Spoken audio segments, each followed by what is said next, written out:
নমস্কার প্রিয় দর্শক, তোমাদের সবাইকে স্বাগত আমার চ্যানেল টেক প্ল্যানেট টিভিতে। দর্শক, আজকে আমি যে ফোনটি নিয়ে রিভিউ করতে যাচ্ছি সেটি হলো আসুস ROG 7 আলটিমেট। এটি একটি গেমিং ফোন, অবশ্যই ফ্ল্যাগশিপ গেমিং ফোন। তো দর্শক, আজকে আমি টোটাল ভিডিওটিতে আলোচনা করব এবং এর ফিচার্স নিয়ে, এবং কী কী প্রোস রয়েছে এবং কী কী কনস রয়েছে, এবং আমার নিজের ওপিনিয়নও রাখবো। তো দর্শক, তার আগে একটা কথা, যদি ভিডিওটি ভালো লাগে অবশ্যই লাইক বাটন প্রেস করো, ভিডিওটিকে শেয়ার করো এবং চ্যানেলটি সাবস্ক্রাইব করো। তো কথা না বলে শুরু করা যাক।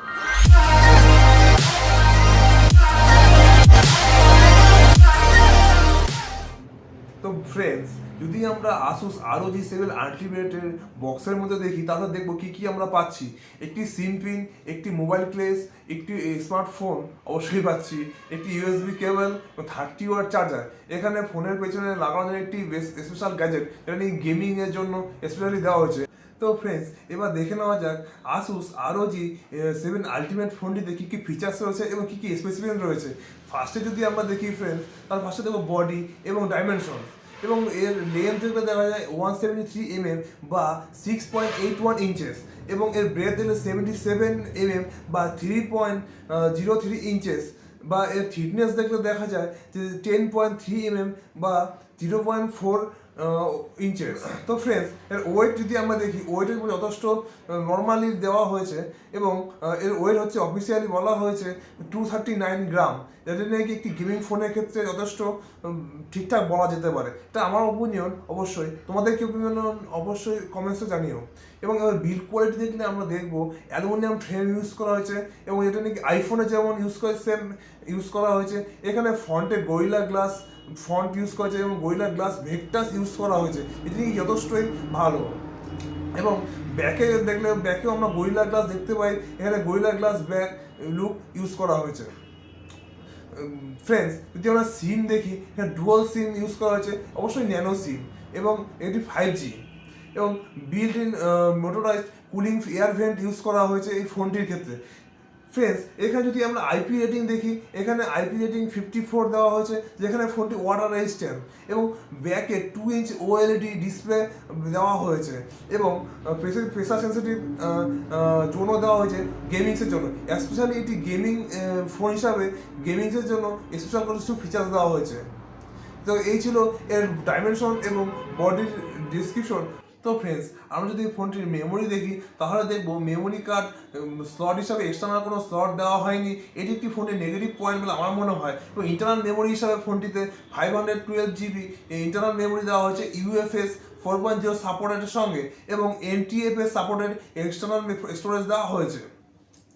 যদিও এটির ক্ষেত্রে ওভারঅল মেমোরির ক্ষেত্রে এটি প্লাস পয়েন্ট অ্যাড করে, তবু এক্সটার্নাল মেমোরিতে কোনো স্লট না দেওয়াতে আমার হিসাবে এটি নেগেটিভ পয়েন্ট। এবং ফোনটির র্যাম হিসাবে যদি দেখি ফ্রেন্ডস, বা র্যাম হিসাবে দেখব 16 GB DDR5X র্যাম দেওয়া হয়েছে, যদি এই সেগমেন্টের ফোনের ক্ষেত্রে যথেষ্ট, এবং হাই এন্ড গেমের ক্ষেত্রে বেটার পারফরমেন্স প্রদান করে।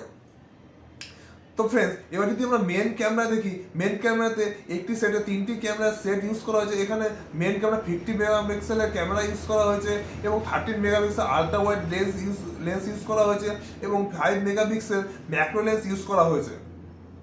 এবং এই ক্যামেরার ক্ষেত্রে আমরা দেখব ক্যামেরাটি যথেষ্ট ডিসেন্ট টাইপের ক্যামেরা, যদিও এই রেঞ্জের ফোনের ক্ষেত্রে এই টাইপের ক্যামেরা একটু ডিসেন্ট হলে আমার মনে হয়, এবং আরেকটু বেটার হলে ভালো হতো।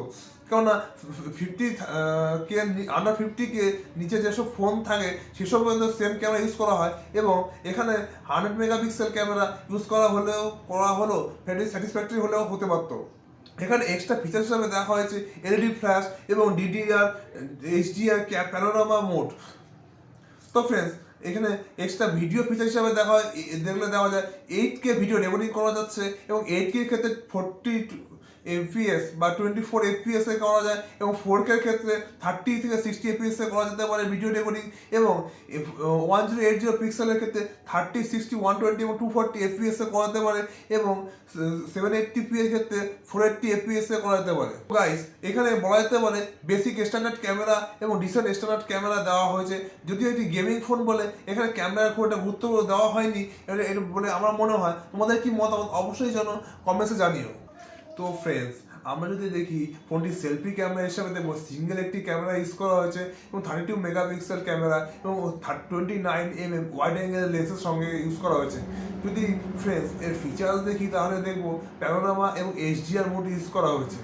তো এক কথা বলা যায় এখানে ক্যামেরার দিকে খুব একটা গুরুত্ব দেওয়া হয়নি, যদিও একটি গেমিং ফোন তাই ক্যামেরার দিকে গুরুত্ব না দিয়ে এর পারফরমেন্সের দিকে গুরুত্ব দেওয়া হয়েছে। সেজন্য হয়তো রিয়ার ক্যামেরাটা একটু রিসেন্ট ক্যামেরা দেওয়া হয়েছে এবং সেলফি ক্যামেরা মোটামুটি ক্যামেরা দেওয়া হয়েছে। এবং এখানে বলা যায় ভিডিও রেকর্ডিংয়ের ক্ষেত্রে 1080 পিক্সেল 30 fps রেকর্ড করতে হবে সেলফি ক্যামেরা দিয়ে। ফ্রেন্ডস গেমিংয়ের ক্ষেত্রে একটা কথা বলতে হয়, সাউন্ড সিস্টেমে যথেষ্ট গুরুত্ব রয়েছে। তো এখানে সাউন্ড সিস্টেম হিসেবে loud speaker with studio speaker দেওয়া হয়েছে এবং 2 অ্যাম্পলিফায়ার্স অর্থাৎ দুটো অ্যাম্পলিফায়ার্স অ্যাড করা হয়েছে ফোনটির ক্ষেত্রে। এখানে 3.5mm জ্যাক দিয়ে দেওয়া হয়েছে এবং 32 বিট 384 হার্জ অডিও এখানে আউটপুট সিস্টেম দেওয়া হয়েছে। তো এক কথায় বলতে গেলে সেই সাউন্ড এবং স্পিকারের ক্ষেত্রে যথেষ্ট বেটার একটি অপশন এবং এই রেঞ্জের ফোনের ক্ষেত্রে যথেষ্টই ভালো পারফরমেন্স প্রদান করে থাকে। তো ফ্রেন্ডস আমরা যদি ফোনটির ইউএসবি কানেক্টরগুলো দেখি তাহলে দেখবো এখানে 3টি কানেক্টর দেওয়া হয়েছে, কানেক্টর সিস্টেম পোর্ট দেওয়া হয়েছে। সেটি হলো Type-C 3.1 যেটা কি সাইডে দেওয়া হয়েছে এবং ডিসপ্লে পোর্ট হিসাবে 1.40 একটি পোর্ট দেওয়া হয়েছে এবং ইউএসবি Type-C 2.0 নিচের দিকে দেওয়া হয়েছে এবং ওটিজি অ্যাক্সেসরি ক্যারেক্টার দেওয়া হয়েছে। এখানে একটা কথা বলা যায় ফোনটির ক্ষেত্রে মন ভরে এইটি ইউএসবি এবং ওটিজি কানেক্টর পোর্টগুলি দেওয়া হয়েছে, যেক্ষেত্রে একটা কথা বলা যায় যে গেমিং ফোনের জন্য বেস্ট। এবং এই সেগমেন্টের যেসব ফোন রয়েছে ফোনের ক্ষেত্রে এদিক থেকে এটি প্লাস পয়েন্ট। এবং এই ওটিজি কেবল দিয়ে বা ওটিজি পোর্টের সাহায্যে এক্সট্রা যে আমাদের ফোনটির সঙ্গে যে গ্যাজেট দেওয়া হয় সেটিও কানেক্ট করা যাচ্ছে। তো গাইস এখানে একটা বিষয় বলা যায় যে এদিক থেকে ফোনটি প্লাস পয়েন্ট বা কিছু মাত্রা অ্যাড করে। এবং আদার্স ফিচার হিসাবে এখানে দেওয়া হয়েছে ফিঙ্গারপ্রিন্ট সেন্সার এবং আদার ডিসপ্লে ফিঙ্গারপ্রিন্ট সেন্সার এবং অন্যান্য সেন্সার হিসাবে অ্যাক্সিলোমিটার এবং জায়োস্কোপিক সেন্সার এবং প্রক্সিমিটি কম্পাস দেওয়া হয়েছে।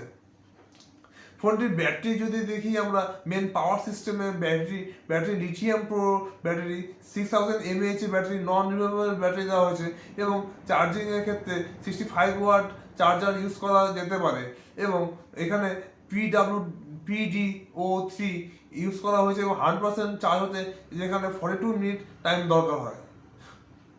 তো ফ্রেন্ডস এটা ছিল ASUS ROG ফোনের একটি ছোট্ট রিভিউ। তো তোমাদের ভিডিওটি কেমন লাগলো, ভিডিওটি কেমন ভালো লাগলে অবশ্যই লাইক করো, ভিডিওটি শেয়ার করো এবং চ্যানেলটি সাবস্ক্রাইব করো। তো আজকের মতো এখানে শেষ করছি।